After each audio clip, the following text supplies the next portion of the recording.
গুয়াহাটির এই সুন্দর সন্ধ্যায় আজ আমি চলে এসেছি ব্রহ্মপুত্র রিভার হেরিটেজ সেন্টারে। আর এখানে আড্ডা দেওয়ার জন্য এই সুন্দর ওপেন স্পেস, সামনেই স্টারবাকস।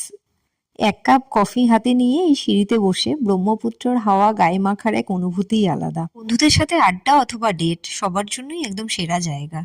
এই নদী আর পাহাড়ের মাঝে একটু নিজের মতো করে সময় কাটানোর জন্য এই বিকেলটা কিন্তু একদম অসাধারণ। এর থেকে আর ভালো জায়গা আর হয় না। আর তার সাথে রয়েছে এই গ্লাস রুফ। এর নিচ দিয়ে যখন গাছের পাতাগুলো দেখা যায় না, তখন সত্যিই পুরো ম্যাজিক্যাল লাগে।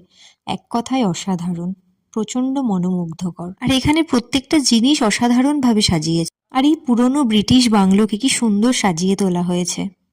মনে হচ্ছে যেন পাহাড়ের কোনো লাক্সারি রিসর্টে চলে এসেছি। আর এই সাথে দেখো দাবার গুটিগুলো দেখে মনে হচ্ছে যেন কোনো ফিল্মের শুটিংয়ে চলে এসেছি। চারিদিকে এত সুন্দর লাইট যেন এক ভীষণ মায়াবী পরিবেশ তৈরি করছে। চলো এবার আস্তে আস্তে এবার একটু খাবারের দিকে যাই, প্রচন্ড খিদে পেয়ে গেছে। তাই ট্রাই করেছিলাম এখানকার ওই বাবেল টি, সাথে একটু স্ন্যাক্স। এই ফুড আর ভিউ এই কম্বিনেশনটাকে একদম জমিয়ে দিল। আর তোমরা যারা গুয়াহাটি আসছো বা আছো, এখানে কিন্তু অবশ্যই এসো।